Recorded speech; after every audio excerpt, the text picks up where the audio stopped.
palavra de hoje está em Daniel, no capítulo 1. E a palavra que está em Daniel, no capítulo 1, versículo 1, diz assim, no ano terceiro do rei Jeoaquim, o rei de Judá, veio Nabucodonosor, rei da Babilônia, a Jerusalém e a sitiou. Aqui fala, né, que quando ali Jeoaquim estava reinando, Nabucodonosor foi ali lutar contra ali o povo de Deus e acabou ali tomando aquela cidade, né? Então o povo ali perdeu a guerra e eles foram levados cativos.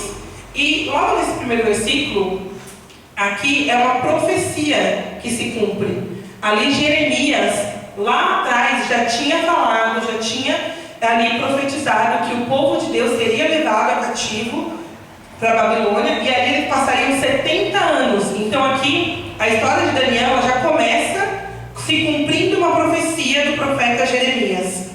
E aqui no segundo ele fala: o Senhor lhe entregou nas mãos de Joaquim, rei de Judá, e alguns dos utensílios da casa de Deus. A este os levou para a terra de Sinar, para a casa de seus deuses, e o pôs na casa do tesouro de seus deuses. Diz o rei, chefe de seus eunucos, que trouxessem algum dos filhos de Israel, tanto da linhagem real como os nobres, jovens sem nenhum defeito, de boa aparência, instruído em toda sabedoria, doutores de ciência, versados em conhecimento, e que fossem competentes para assistirem no palácio do rei, e lhe ensinasse a cultura e a língua dos caldeus. Então, ali houve a guerra, Nabucodonosor ali venceu, e ali ele levou algum dos utensílios da casa de Deus junto com ele, assim como o profeta Jeremias já tinha declarado, né, que iria acontecer. E depois, quando o povo já estava ali na Babilônia, ele pegou ali um servo dele, o responsável ali que cuidava dos servos, e falou assim: olha, você vai separar do povo que veio, você vai separar os melhores. Então você vai pegar os da família real, os que são nobres. Ele não queria qualquer um, ele queria aqueles que eram especiais. E aí ele falou: você vai separar eles, e durante ali um período você vai ensinar toda a nossa cultura, toda a nossa língua, tudo aquilo que a gente fala, aquilo que a gente vive, os deuses que a gente ali serve, tudo que a gente vive aqui, você vai ensinar para esses rapazes, né? E aí no 5 fala assim: determinou-lhes o rei a ração diária. Então ali, até o que eles iriam comer, o rei determinou. Das finas iguarias da mesa real e do vinho que ele bebia, e que assim fossem mantidos por 3 anos, ao cabo dos quais assistiriam diante do rei. Entre eles se achava dos filhos de Judá, Daniel, que era Ananias, Misael e Azarias. O chefe dos eunucos lhe pôs outros nomes, a saber, Daniel, de Beltesazar, e Ananias de Sadraque, e Misael de Mesaque, e Azarias de Abednego. Então, dentre todos aqueles meninos que tinham, Daniel era um deles. E eu fiquei pensando, né, que Daniel, aqui é onde inicia a história dele, a Bíblia não fala que ali ele fazia parte do povo que vivia em pecado. Pelo que a gente lê a história de Daniel, pelo desenrolar da história, a gente percebe que Daniel, ele era um menino de Deus. Ele era um menino que cumpria ali com a palavra de Deus. E aí você pode pensar, né? Se Daniel, ele era fazia parte do povo que servia a Deus, que era fiel a Deus, por que ele foi levado cativo? Por que ele foi levado então junto? E a gente lê pela história que Daniel, ele não era qualquer um. Ele fazia parte da família real, ele fazia parte da nobreza do povo de Deus. Ele não era só um simples menino ali. E aí eu fiquei refletindo que Daniel, Deus, ele tinha um propósito na vida dele, que era ali, o que o diabo queria era que o povo de Deus fosse corrompido ali, perdesse ali os costumes do povo de Deus e fosse ali colocado o costume da Babilônia, que era de idolatria, que era de corrupção, que era oposto do que Deus queria. E ali a gente percebe que Daniel, ele justamente foi ali para viver o contrário. necessário, porque através da vida de Daniel, que a gente já sabe, ali o povo da Babilônia pôde conhecer o Deus verdadeiro, o Deus real. Só que aqui Daniel não sabia disso. E talvez na nossa vida, né? Talvez na sua vida, você esteja aqui hoje e fala assim: obreira, eu estou passando por um momento na minha vida que eu não entendo porque eu estou passando por isso. Eu sou fiel a Deus, eu busco a Deus, eu faço a minha parte com Deus, e mesmo assim eu estou sendo colocado à prova, mesmo assim eu estou passando por um momento de tribulação, mesmo assim eu estou passando por um momento de angústia, mas eu estou fiel, eu estou seguindo a Deus. Porque a gente sabe que quando a pessoa se desvia, que é o caso ali do povo de Deus, eles ali recebiam ali, né, o castigo por viver longe de Deus. Mas não era o caso de Daniel. Mas ali, Daniel, ele tinha duas opções. Ele podia olhar aquela situação e ele podia se revoltar contra Deus, ele podia se rebelar e questionar Deus por que ele estava vivendo aquilo, por que ele foi levado a cativo longe da família dele, porque aqui eles foram separados. Daniel, que ora fazia parte da nobreza, ali foi colocado como escravo. Então ali, toda a glória, toda a honra que ele tinha no povo dele, ali na Babilônia não valia de nada, não importava. Mas a gente percebe que ao invés de reclamar ou de se revoltar contra Deus, Daniel ali, diante daquela situação, ele pensa em estratégia de como ele ia vencer aquilo, de como ele ia passar por aquela situação. E Daniel, ele não sabia o que iria acontecer no futuro. Ele não sabia o que iria acontecer com ele ali naquela terra. Mas ele sabia que ele tinha Deus no coração. Ele tinha ali a comunhão dele com Deus, era a única certeza que ele tinha. E por isso que Daniel venceu. Por isso que a gente sabe o final da história, e o período da história de Daniel, a gente vê que em cada situação que ele é colocado, ele vence. Porque uma certeza ele tinha, da comunhão dele com Deus, da intimidade que ele tinha com Deus. Então, Daniel, mesmo mudando de lugar, mesmo sendo colocado em outra terra, com outros costumes, com outra língua, adorando a outros deuses, o que ele tinha com Deus não mudou. A intimidade dele com Deus não foi corrompida. E é isso que é a primeira lição que Deus quer falar conosco, né? Porque às vezes nós que estamos aqui no mundo, e o mundo também nos oferece muitos pratos, muitos costumes, idolatria, pecado. Porque Daniel foi ali na Babilônia, aonde era o mundo que a gente vive hoje. Se tinha tudo aquilo que não agradava a Deus. Mas Daniel, mesmo ele vivendo naquele meio, ele permaneceu firme. E nós precisamos entender isso, que nós estamos no mundo e nós somos colocados todos os dias à prova. Todos os dias o diabo lança um prato. Todo dia o diabo lança uma tentação. Todo dia o diabo vai tentar corromper a sua essência, corromper aquilo que você tem como base. Mas nós precisamos ser como Daniel. E a certeza que nós precisamos ter, nós não sabemos o futuro, nós não sabemos o amanhã. Nós fazemos planos, mas a gente não tem como controlar o amanhã, o que vai acontecer. Mas uma certeza como cristão a gente precisa ter no nosso coração, que é a nossa intimidade e a nossa comunhão com Deus. Aquilo que nós temos com Deus não pode mudar por conta do nosso trabalho, por conta de um problema, por conta de uma situação, por conta daquilo que o diabo nos oferece, porque senão a gente vai se tornar como as pessoas comuns, como o mundo, como as pessoas perdidas. Mas a gente percebe que na história de Daniel ele era diferente, mas por conta disso, por aquilo que ele guardava no coração dele. E eu estava pensando sobre isso, e eu fiquei pensando muito, aqui na história, né, não conta como que era a infância, como que foi o passado de Daniel. Já começa nessa história. Mas eu fiquei pensando que Daniel, ele não aprendeu sobre Deus na Babilônia. Não foi ali que ele aprendeu sobre Deus. Na verdade, na Babilônia ele teve que lutar para cuidar daquilo que ele tinha aprendido sobre Deus. Então a gente conclui que Daniel aprendeu sobre Deus, que Daniel aprendeu a ter comunhão com Deus na sua família, na sua infância, no seu passado. E quando eu li sobre isso, eu fiquei pensando muito sobre os pais, né? Agora a gente está vivendo com a Isabela, eu vejo com a Tiana, que ela está entrando na fase da adolescência. E eu acho que todo pai que tem um filho adolescente tem aquela preocupação. Meu Deus, como que vai ser agora? Tudo aquilo que eu ensinei, tudo aquilo que eu eduquei, tudo aquilo que eu lutei para ensinar para essa criança, agora ele está indo para o mundo, porque começa a sair com os amigos, começa a ter amizade, começa a ir para a casa do coleguinha. Os pais ficam nessa foi ensinado vai se manter. E aqui o que Deus tocou no meu coração para falar é que os pais que estão aqui precisam ter a certeza no coração que o que você passa para o seu filho é aquilo que Deus quer que você passe. É a base. A Bíblia fala, né? Ensina o caminho que se deve andar para que quando ele crescer ele não se desvie. Daniel ali, a vida, não foi Daniel, a vida desviou Daniel da família dele, do costume que ele tinha. Mas a essência, a palavra que ele tinha no coração, aquilo que ele aprendeu a ter com Deus, não foi corrompido.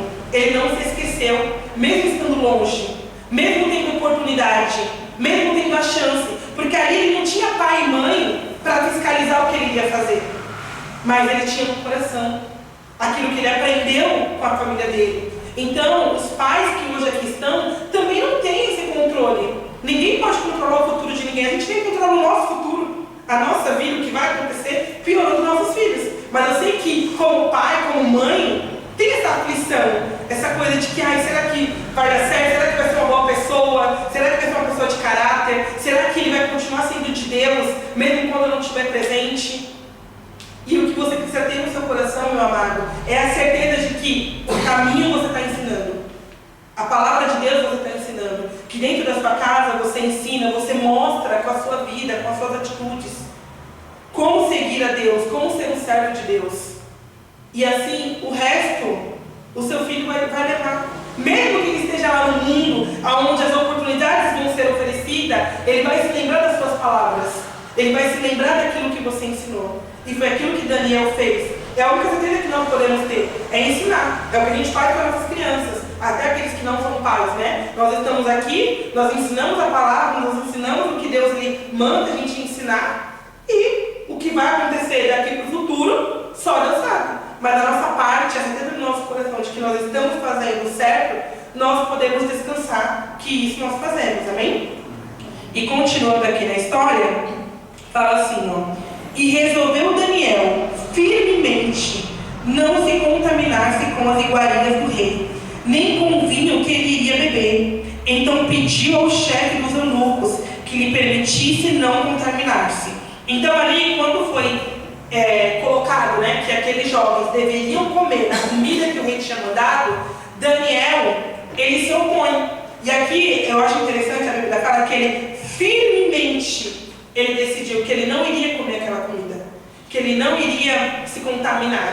E eu fiquei pensando, né, para um jovem, Daniel, ele tinha muita ousadia, porque aqui ele não estava aqui na posição maior, ele não estava ali com o direito de escolher alguma coisa. Ele era escravo, e como escravo ele tinha que aceitar ali o que lhe era imposto, mas ali no coração dele ele decidiu que ele não iria se contaminar. Então ele procura estratégia, ele procura um jeito de não se contaminar. E no 9 fala assim, ora, Deus concedeu a Daniel misericórdia e compreensão da parte do chefe dos eunucos. Quando eu li esse versículo, eu fiquei pensando que Daniel, ele tomou a atitude de que não iria se contaminar, e Deus, por reconhecer e por ver nele essa atitude, Deus tem misericórdia dele. Deus ali decide lutar por ele, porque Deus viu que ele estava lutando por Deus. Mas Daniel, isso acontecia no plano espiritual. Daniel não sabia, Deus apareceu para Daniel e falou assim, olha, já que você quer se manter firme e não vai se corromper com os costumes da Babilônia, eu vou ter misericórdia de você e vou lutar por você. Não foi isso, fisicamente. Aquilo aconteceu no espiritual. E às vezes, é nessa hora que a gente falha. Quando a gente toma a decisão de fazer a vontade de Deus, ou de se impor diante de alguma situação, como a gente não enxerga o plano espiritual, a gente desiste no caminho. Muitas vezes você vem e toma a decisão. Você ouve a palavra e você fala assim, não, a partir de hoje eu vou me consertar. Vou firmemente me consertar, eu vou tomar decisão, vou arrumar a minha vida, eu vou me organizar, eu vou me impor, eu vou ser o líder da minha vida e eu não vou deixar mais o diabo deitar e rolar, as pessoas mandarem na minha vida. Só que quando chega lá fora, como você não está vendo o plano espiritual, como você não consegue ver que Deus está do seu lado, você acaba desistindo, você acaba abrindo mão. Porque Daniel, o fato de Deus ter misericórdia dele não significava que a luta estava vencida. Não significava que Deus teve misericórdia e Daniel voltou para sua terra. Significava que Deus ia abrir o caminho para que ele pudesse lutar, para que ele pudesse ganhar o espaço dele. E foi isso que aconteceu. E no 10 diz assim: disse o chefe dos eunucos a Daniel: tenho medo do meu senhor, o rei que determinou a vossa comida e a vossa bebida, porque pois veria ele o vosso rosto mais abatido do que os outros jovens da vossa idade. Assim eu colocaria a minha vida, a minha cabeça em risco. Então Daniel disse ao cozinheiro chefe, a quem o chefe dos eunucos havia encarregado de cuidar de Daniel: experimenta, peço-te os teus servos 10 dias, e nos dê legumes a comer e a beber água. Então se veja diante de ti a vossa aparência e a dos jovens que comem das finas iguarias do rei. Segundo vieis, age com que os teus servos. Então ele atendeu e experimentou 10 dias. E no final dos 10 dias, a sua aparência era melhor, estava ele mais robusto do que os outros jovens, que comiam das finas iguarias do rei. Com isto, o cozinheiro-chefe tirou deles as finas iguarias e os vinhos, os que deviam beber, e colocou para eles comer legumes. Então, olha o que aconteceu. Ele chegou, falou com o rapaz que cuidava deles. O rapaz falou assim: eu não posso fazer isso, porque foi uma ordem do rei. Não foi um funcionário, não foi um membro, o rei deu a ordem. O que eles iriam comer e o que eles iriam beber. E ali, quando Daniel ele se depara com o primeiro não, ele poderia ter desistido ali, porque ele era um menino. E ele poderia falar assim: ó, eu tentei, mas não deu. E é o que muita gente às vezes faz. Até tenta, até começa, até dá o primeiro passo. Mas aí, como na primeira barreira, na primeira dificuldade, já abre mão, já desiste. Só que Daniel, ali ele está falando da vida dele. Não era apenas um capricho, não era apenas uma vontade, era a vida dele que estava em jogo. Era a vida dele que ele poderia mudar ou apenas aceitar o que a circunstância estava surgindo. E quantas vezes você se depara com a sua vida, com o seu sonho? Às vezes você olha e fala assim: ó, eu tenho um sonho de conquistar algo, eu tenho um sonho de ter uma vida melhor, eu tenho um sonho de ter uma vida diferente. E aí na primeira dificuldade, no primeiro não que você recebe, você desiste, você abre mão.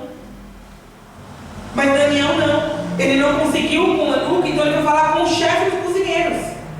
E a primeira resposta do chefe também foi não, mas aí ele argumentou, ele falou: vamos fazer um teste, um experimento. Se durante esses 10 dias a gente vai comer só legume e beber água, diferente dos outros meninos, e aí, se quando acabar os 10 dias você vê que não rolou, tudo bem. Agora, vamos fazer um teste. Só que aí eles fazem o teste. E quando acabam os dias de teste, Daniel e ali os amigos dele estavam ainda melhores do que os outros meninos. A aparência física, que era a preocupação do chefe, ele falou assim: e se no final você estiver triste, abatido, fraco? E eu estava conversando com a Obreira, né? Que olhando para a nossa vida física, a gente precisa mais de proteína do que de legumes. Mas o que ia fortalecer ele ali seria a carne, seria as proteínas. E ele comeu ali o oposto. Ele comeu só legumes. E por isso que o chefe achava que ele iria ficar fraco, abatido, faltando vitamina. Mas ali aconteceu o oposto. E ali, por conta dessa atitude, dessa ação, todo o cardápio ali foi mudado. O chefe falou: peraí, se você comendo só legume e bebendo água, você está mais forte e está melhor do que os outros, então vamos mudar. Vamos mudar tudo, porque o que o chefe precisava? Impressionar o rei. Ele queria que quando passasse os 3 anos, o rei chegasse ali e visse os meninos bem, porque era a cabeça dele que estava em jogo. Porque se der errado aquela situação, ele poderia morrer. Porque quando você não obedecia ali uma regra do rei, uma ordem do rei, você poderia perder a sua vida. E ali, ele acreditou em Daniel, ele embarcou naquela situação, e no final, ele saiu ganhando, né? E aí no 17 fala assim: ora, estes 4 jovens Deus deu o conhecimento e a inteligência, e toda a cultura e sabedoria. Mas Daniel deu inteligência de todas as visões e sonhos. Vencido o tempo determinado pelo rei para que o trouxessem, o chefe dos eunucos os trouxe à presença de Nabucodonosor. Então o rei falou com eles, e entre todos não foram achados outros como Daniel, Ananias, Misael e Azarias. Por isso, passaram a assistir diante do rei, e em toda a matéria de sabedoria e de inteligência, sobre o que o rei lhes fez perguntas, os achou 10 vezes mais inteligentes do que os outros, magos e encantadores que havia em todo o reino. Daniel continuou até o primeiro ano do rei Sírio. Então, olha o que aconteceu. Diante daquela experiência, acabou os 3 anos, eles foram apresentados ao rei, e aí eles eram, Daniel e seus amigos, eles eram muito mais inteligentes, até mesmo que os magos e os encantadores que tinham no reino. Então ali, quando o rei se depara com aquela situação, ele vê que aqueles meninos eram melhores do que os melhores que ele tinha ali. Então eles eram melhores do que os melhores. E quando eu li essa história, o que Deus tocou no meu coração é que Daniel, diante daquela situação, ele não olhou fisicamente para a situação que ele tinha. Porque a situação que ele estava era da nobreza para a escravidão, daquilo de honra para a vergonha. Porque a pessoa que vivia na nobreza, ser levado escravo, ser levado ali cativo, tendo que obedecer e seguir as regras de outro rei, de outras pessoas, de outra cultura, seria ali motivo de vergonha. Mas Daniel, ele era um homem espiritual. E por isso que ele venceu. Porque ao invés de olhar com os olhos físicos, ele olhou com o olhar espiritual. Ele olhou ali o que ele poderia mudar aquela situação. E quando a gente fala de Daniel, a gente pensa muito nas orações, porque Daniel é reconhecido como o homem que orava 3 vezes ao dia. E por orar 3 vezes ao dia, é que ele foi levado para a cova dos leões. E aí, quando a gente olha a cova dos leões, a gente fala, nossa, Daniel venceu os leões, Daniel era um homem de visões. Mas o que as pessoas não entendem é que tudo isso, toda essa glória, todo esse sucesso que ele tinha, fisicamente falando, vinha do espiritual, vinha da base que ele tinha. Porque ele era espiritual, por ele ter um relacionamento com Deus, é que ele venceu os leões. Por ele ter um relacionamento com Deus, é que Deus fez ele mais inteligente do que os outros. Aqui a gente acabou de ler, foi Deus que deu para ele o dom de visão, o dom de interpretação, o dom ali de esclarecer o povo. E ali, no meio do povo, que talvez o plano do diabo era que o povo de Deus fosse envergonhado e que o povo de Deus fosse corrompido, a gente tem ali o povo da Babilônia tendo a chance de conhecer o Deus vivo, tendo a chance de conhecer um Deus poderoso, tendo a chance de conhecer o Deus verdadeiro. Então a missão de Daniel não era que ele fosse humilhado. Deus não permitiu que Daniel fosse levado para a Babilônia para que ele fosse humilhado. Deus quis usar a vida de Daniel para que outras pessoas fossem salvas, para que outras pessoas conhecessem o Deus verdadeiro. E nós precisamos meditar isso na nossa vida, porque às vezes nós passamos por situações e às vezes a gente olha com um olhar físico, daquela situação, e você não olha, não para olhar o que Deus quer de você naquela situação, o que Deus espera de você, qual é o plano espiritual. E talvez falta isso, sabe? A intimidade de você orar e você pedir para Deus, Deus me mostra, me esclarece, o que eu tenho que fazer. Às vezes você passa por uma situação e você vive anos, e você fala assim, Deus nunca muda a minha situação. Eu vivo aqui na mesma sempre. Mas talvez porque aquilo que você deveria fazer, você não tem feito. Porque aquilo que Deus tinha um propósito para você fazer, você não cumpre, porque você está focando no físico, na sua situação física, e não na sua situação espiritual. Eu estava vendo um estudo que fala que Neemias, ali, ele orou durante 4 meses por Jerusalém. E aí, em 52 dias, ele construiu a cidade. E aí eu fiquei pensando, né, que em 4 meses ele orou. E quando a gente coloca em dias, né, 4 meses dá mais ou menos ali 120 dias. E ele construiu a cidade em 52.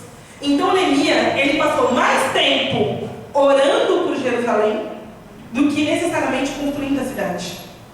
Mas aí, quando a gente fala, por exemplo, de Neemias, quando a gente fala assim, o que foi o sucesso de Neemias? Automaticamente a nossa mente pensa, foi a construção, a reconstrução da cidade. Quando você fala, por exemplo, qual foi o sucesso de Daniel? Talvez a visão que ele tinha, o dom de interpretar ali os sonhos, vencer ali os leões na cova dos leões. Mas na verdade, o sucesso de Neemias, o sucesso de Daniel era a oração. Era manter o relacionamento com Deus em dia. Daniel era um homem que orava 3 vezes ao dia. Aí eu te pergunto, hoje são 8h40 da noite. Você já orou hoje? Você já parou para orar e falar com Deus? E eu não estou falando da oração do alimento, orar para agradecer pelo alimento, mas orar, falar com Deus, sentir a presença de Deus. Foi assim que Jesus venceu. Quando a gente fala fisicamente, qual foi o maior sucesso de Jesus? Vencer a cruz. Mas Jesus era a pessoa que todo o tempo ele se distanciava dos discípulos para falar com Deus. Ele mantinha ativo, aceso a intimidade, o relacionamento que ele tinha com Deus. E esse é o segredo de Neemias, esse é o segredo de Daniel. E às vezes você olha para a sua vida e você fala assim, eu não sei porque eu não tenho sucesso, eu não sei porque eu não consigo realizar as minhas coisas, eu não sei porque a minha vida vive uma amarração, eu faço e não tenho resultado. Porque talvez você está focando no físico, na força do seu braço, e não, por exemplo, na oração. E não na sua intimidade com Deus. Para um pouquinho e pensa assim, hoje, agora, neste momento, como está a sua intimidade com Deus? Como está o seu relacionamento com Deus? E eu não estou falando de propósito, eu não estou falando de vir aos cultos, eu estou falando de intimidade. Eu estou falando de você dobrar o seu joelho e você poder sentir a presença de Deus. Mas sabe qual é o problema? O problema é que a gente normaliza vir aos cultos, dobrar o joelho, fechar os olhos e não sentir a presença de Deus. A gente normaliza o que não deveria normalizar. Ali, mais pra frente, que a gente já sabe a história, a gente percebe que o povo ali queria colocar a adoração somente ao rei. Sabe como Daniel ouviu isso? Que eles queriam normalizar que ele não iria falar com Deus. Que eles iriam normalizar que ele não teria mais intimidade com Deus. Mas para Daniel isso não era uma opção. Não era uma opção para Daniel não falar com Deus. E aí, mesmo correndo risco de vida, ele continuou falando com Deus. E aí a gente, que nem tem a nossa vida em risco, a gente se permite não falar com Deus. Por conta da correria, por conta dos problemas. Eu estou com problema demais, eu não consigo falar com Deus. Minha vida está tão corrida. Eu acordo, eu tenho criança para cuidar, casa para limpar, trabalho para fazer, preocupações, e aí eu vou dormir. E aí você se permite não falar com Deus. E é assim que vai se esfriando. É assim que se cumpre aquela palavra que no final dos tempos o amor de quase todos se esfriariam. E aí talvez você olhe para a sua vida e você não tenha mais aquele gostinho, sabe? Aquela emoção de hoje é dia de culto, hoje é dia que eu vou falar com Deus. Você não tem mais aquela sensação de ser usado por Deus. Outro tempo, você era a pessoa que Deus podia contar para poder falar com o irmão. Que Deus podia usar a sua vida para abençoar a vida de alguém. Mas a sua correria, a loucura da sua vida, não tem espaço para Deus te usar. Você não consegue ouvir a voz de Deus. E meu amado, intimidade, relacionamento é uma coisa que você tem que alimentar diariamente. Todos os dias. É como aquele exemplo que a gente sempre fala da florzinha. Se você não rega a planta diariamente, se você não cuida dela diariamente, uma hora ela vai morrer. Se para a gente manter um relacionamento físico, de casamento, de amizade, a gente precisa alimentar todos os dias, a gente precisa cuidar todos os dias, senão morre, senão esfria, quem dirá com Deus? Por que você acha que com Deus é diferente? Por que você acha que falando com Deus só nos dias de culto? E olha como você fala. Porque às vezes você está aqui na igreja e é o momento da oração e você está preocupado no feijão que você vai cozinhar. Que horas você tem que acordar amanhã? Agora, eu vou falar um exemplo. Não é chato quando a gente está falando com uma pessoa e ela está no celular? Quando você senta para conversar com alguém e aí você quer estar todo empolgado para contar uma novidade, para contar alguma coisa, ou para falar do dia a dia e a pessoa está ali no telefone.